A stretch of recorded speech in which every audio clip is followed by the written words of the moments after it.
ನಾನೊಂದು social worker ಇದ್ದೀನಿ. ಇರೋದು ನಾನು ಮುಂಬೈನಲ್ಲಿ. ಆದರೆ ಇಲ್ಲಿ ಒಂದು ಸ್ವಲ್ಪ ಕೆಲಸ ಇತ್ತು, ನಿಮ್ಹಾನ್ಸ್ ಹಾಸ್ಪಿಟಲ್ಗೆ ಬಂದಿದ್ದೆ ನಾನು.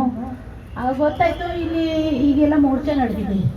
ಇದು ಮೋರ್ಚೆ ಅದಕ್ಕೋಸ್ಕರ ಅಂತ ಹೇಳಿದ್ರೆ ಇಲ್ಲಿಂದ ಒಳಗೆ ಬಂದೆ. ನೋಡಿದೆ ತುಂಬ ಸ್ಟ್ರಗಲ್ ಮಾಡ್ತಾ ಇದ್ದಾರೆ.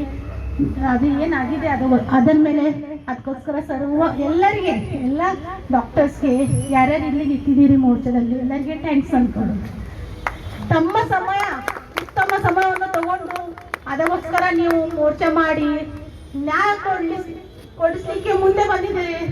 ಅದು ತುಂಬ ದೊಡ್ಡ ಕೆಲಸ ಇದೆ. ಎಲ್ಲ ಹೇಳ್ತಾರೆ ನಮಗೆ ಟೈಮ್ ಇಲ್ಲ ಅವೆಲ್ಲ ಮಾಡಲಿಕ್ಕೆ. ಆದರೆ ನೀವೆಲ್ಲ ಡಾಕ್ಟರ್ಸ್, ಸ್ಟೂಡೆಂಟ್ಸ್ ಎಲ್ಲ ಒಂದಾಗಿ ಅದು ನ್ಯಾಯ ಬೇಕೇ ಬೇಕು ನಿಲ್ಲಿಸಿರಲ್ಲ.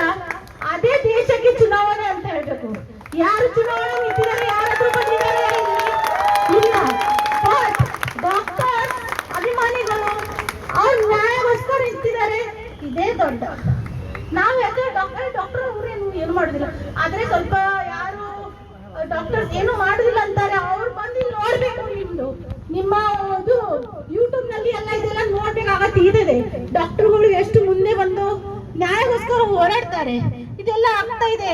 ಇದು ಮಂತ್ರಿಗಳು ಯಾರು ಹೀಗೆ ಬಂದ್ ಕಿಸಿ ಯಾರಾದ್ರೂ ಹಣ ತಗೋತಾರೆ ತುಂಬಾ, ಆದ್ರೆ ಹೀಗೆ ಮಂತ್ರಿಗಳಿಗೆ ಸಮಯ ಇರುವುದಿಲ್ಲ. ಆದ್ರೆ ಡಾಕ್ಟರ್ಸ್ಗಳು ಜೀವನ್ ದಾನ ಮಾಡುವಂತ ಡಾಕ್ಟರ್ಗಳು ಅವ್ರಿಗೆ ಗೊತ್ತಿರ್ತದೆ ಇದು ಜೀವನ ಎಷ್ಟು ವ್ಯಾಲ್ಯೂಯಬಲ್ ಇರ್ತದೆ.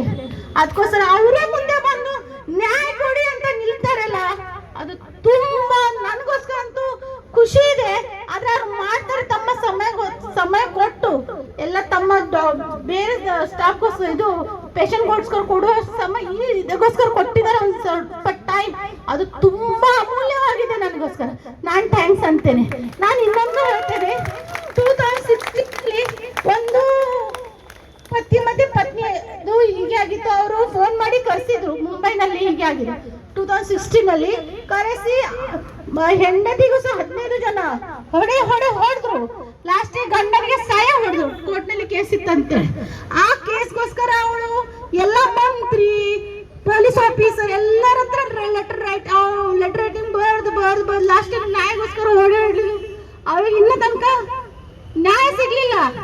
ಮಾತ್ರ ಕೋರ್ಟ್ ನಲ್ಲಿ ಕೇಸ್ ಚಾಲು ಇದೆ. ಕೋರ್ಟ್ ಅಟೆಂಡ್ ಮಾಡ್ತಾಳೆ, ಬರ್ತಾಳೆ, ಕೋರ್ಟ್ ಅಟೆಂಡ್ ಮಾಡ್ತಾಳೆ.